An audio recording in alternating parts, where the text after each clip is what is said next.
Welcome to another episode of The Time Machine by H.G. Wells.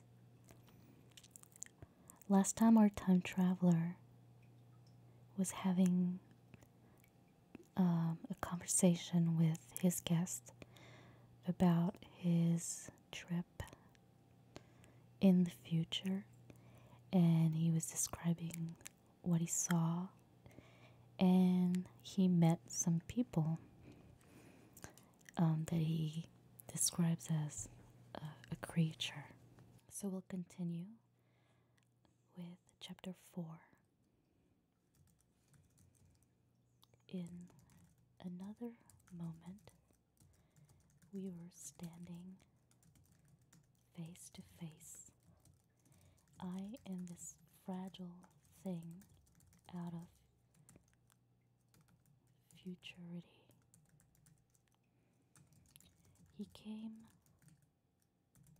straight up to me and laughed into my eyes.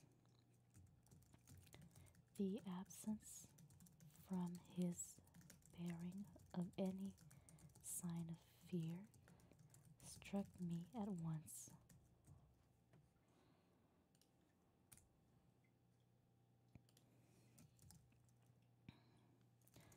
Then he turned to the two others who were following him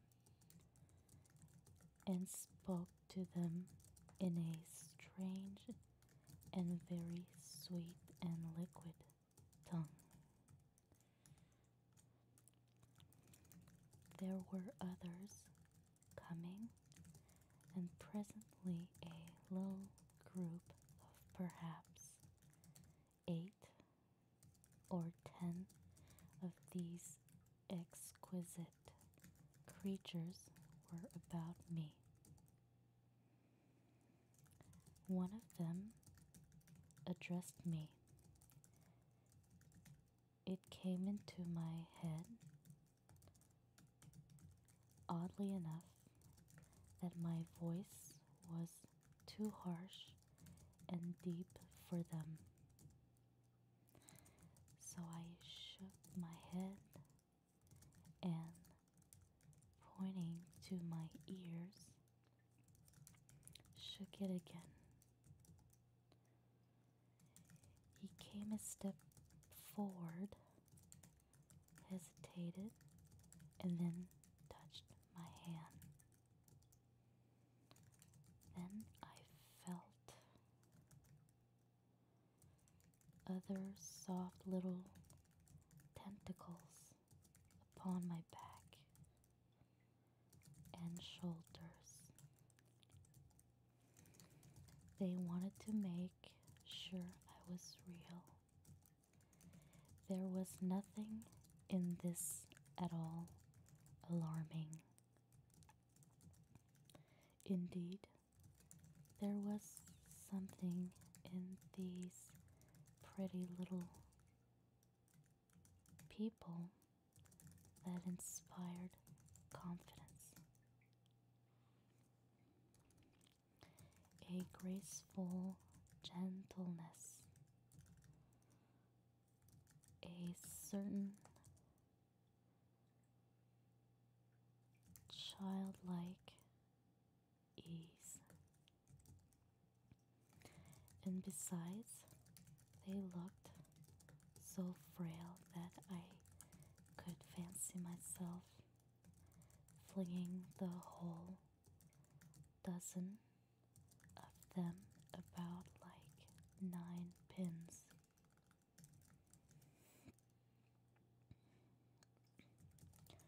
But I made a sudden motion to warn them when I saw their little pink hands feeling at the time machine.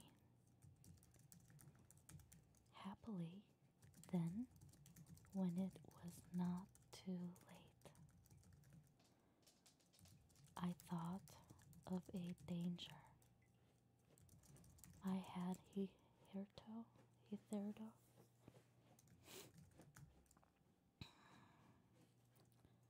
forgotten,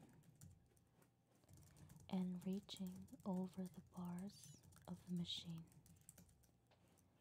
I unscrewed the little levers that would set it in motion and put these in my pocket.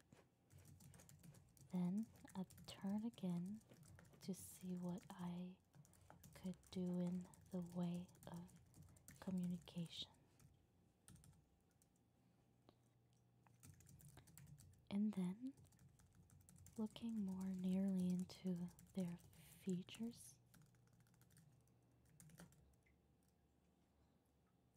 I saw some further peculiarities.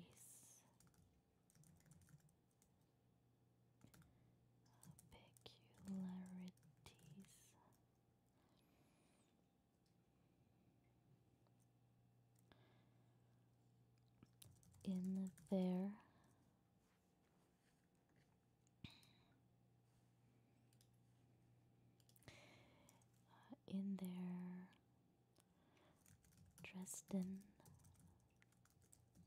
China type of prettiness.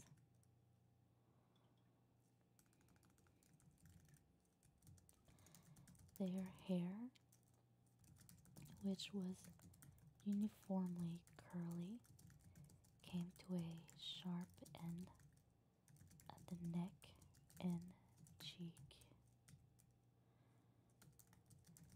There was not the faintest suggestion of it on the face, and their ears were singularly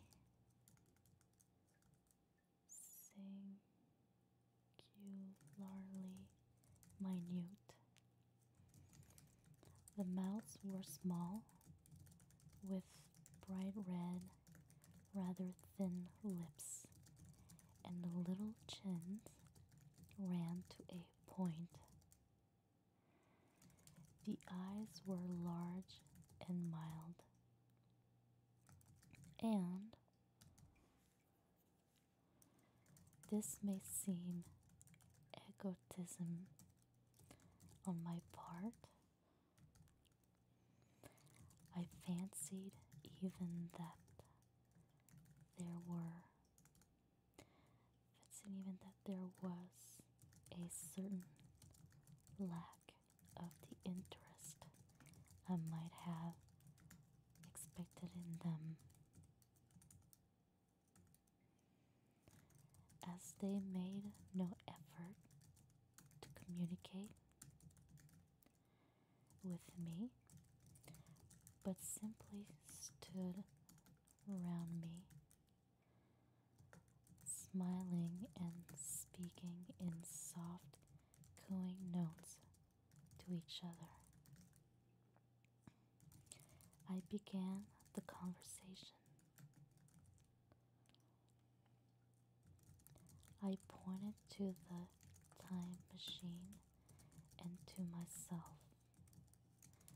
Then, hesitating for a moment,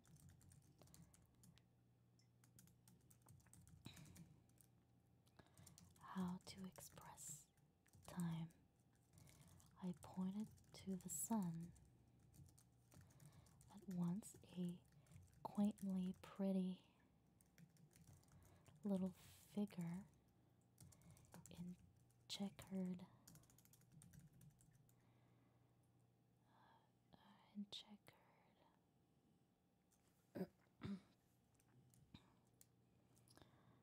purple and white, followed my gesture, and then astonished me by imitating the sound of thunder.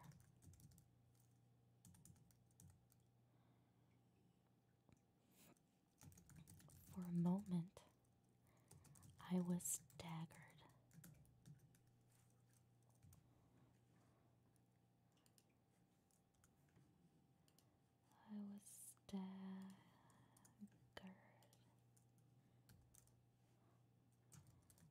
Though the import of his gesture was plain enough. The question had come into my mind abruptly. Were these creatures fools? You may hardly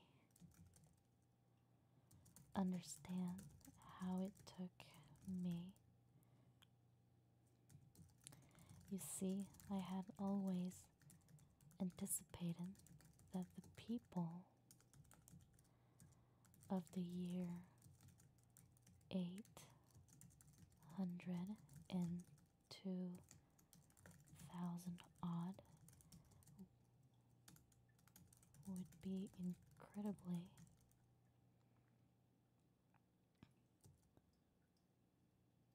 in front of us in knowledge,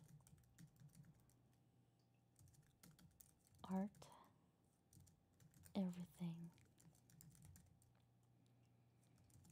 Then one of them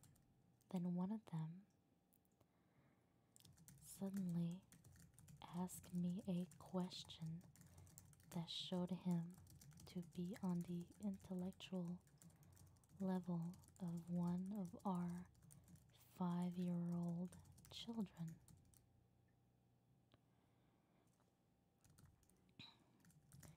Asked me, in fact, if I had come from the sun in a thunderstorm. It let loose the judgment I had suspended upon their clothes, their frail, light limbs, and fragile features. A flow of disappointment rushed across my mind. For a moment, I felt that I had built the time machine in vain.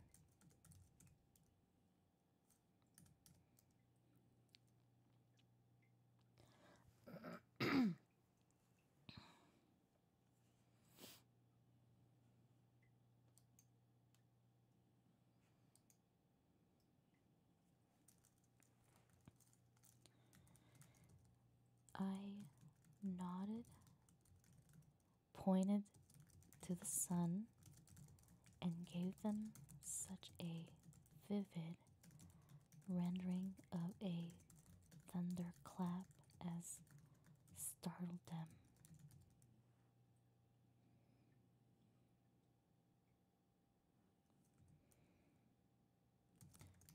They all withdrew a pace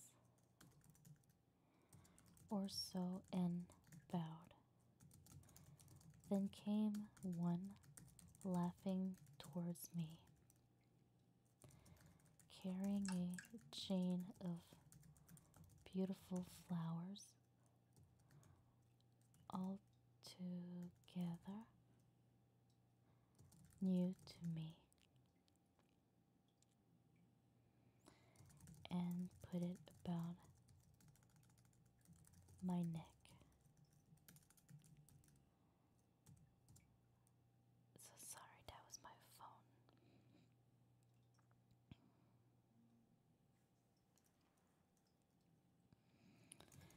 The idea was received with melodious applause, and presently they were all running to and fro for flowers, and laughingly flinging them upon me until I was almost smothered with blossom. You have never seen the like, can scarcely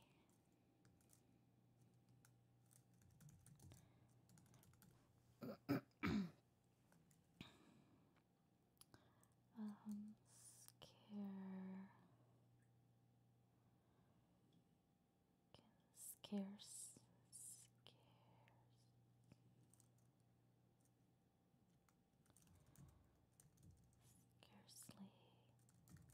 imagine what delicate and wonderful flowers countless years of culture had created.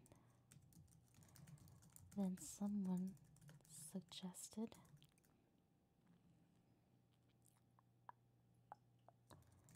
that their plaything should be exhibited in the nearest building, and so I was led past the Sphinx of white marble, which had seemed to watch me all the while with a smile at my astonishment,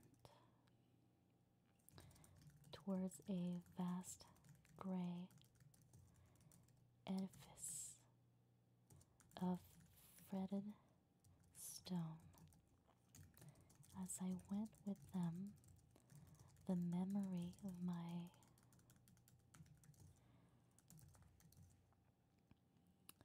confident anticipations of a profoundly grave and intellectual posterity came with irresistible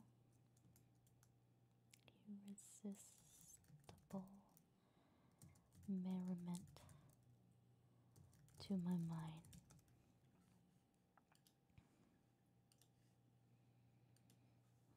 Okay. The building had a huge entry and was altogether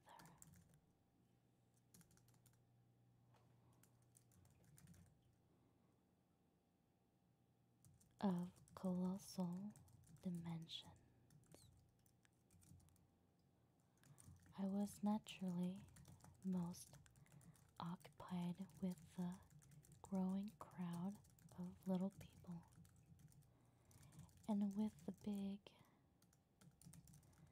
open portals that yawned before me, shadowy and mysterious.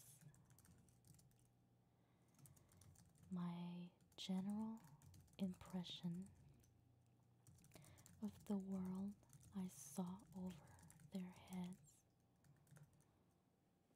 was a tangled waste of beautiful bushes and flowers,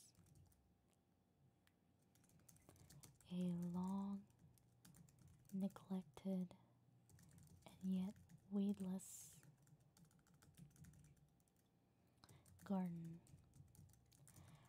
I saw a number of tall spikes of strange white flowers, measuring a foot perhaps across the spread of the waxen petals.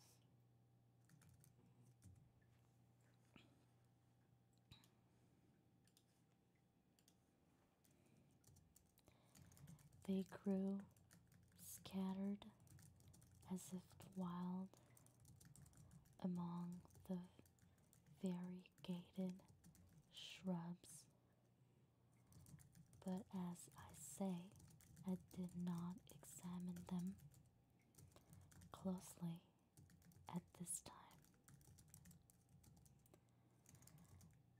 The time machine was left deserted on the turf among the rhododendron.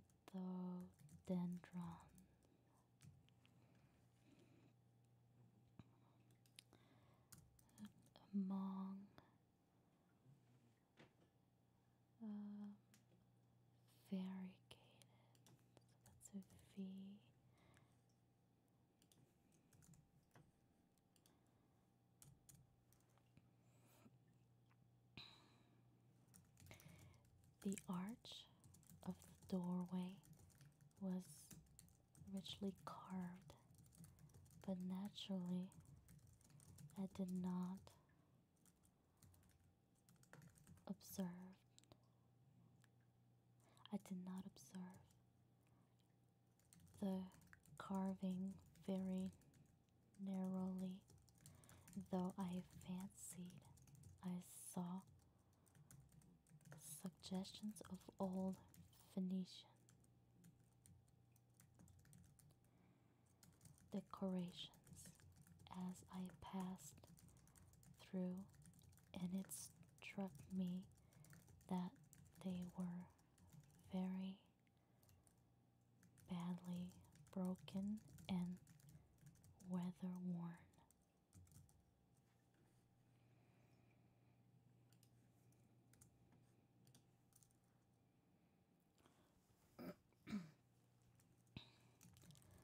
Several more brightly clad people met me in the doorway, and so we entered. I dressed in dingy 19th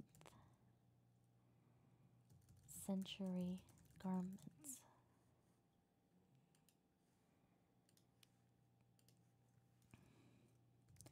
looking grotesque enough, garlanded with flowers and surrounded by a meridian. How do you say that? A daying mass of bright, soft colored robes and shining white limbs in a melodious whirl of laughter and laughing speech.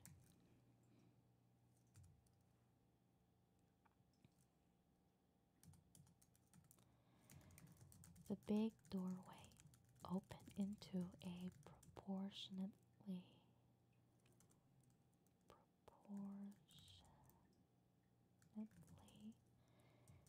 great hall hung with brown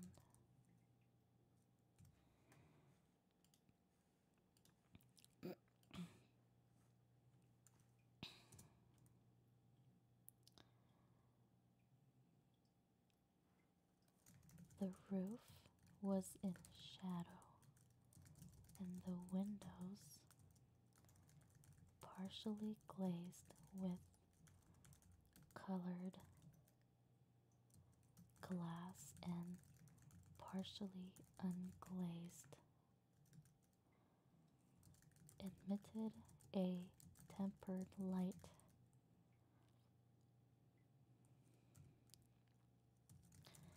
The floor was made up of huge blocks of some very hard white metal, not plates nor slabs, blocks, and it was so much worn, as I judged by the going to and fro of past generations,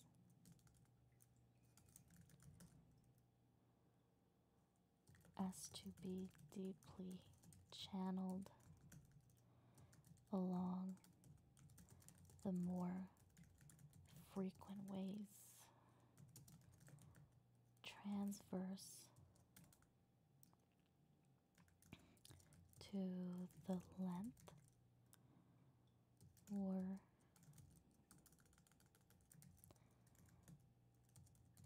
innumerable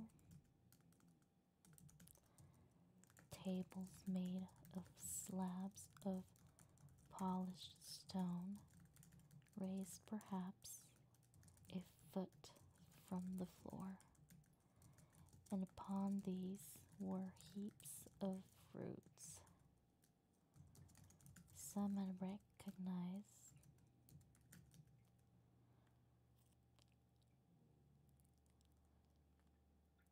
as a kind of hypertrophied raspberry and orange, but for the most part, they were strange.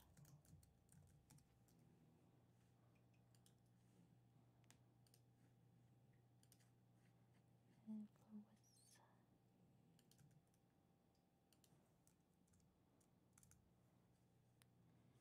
Okay,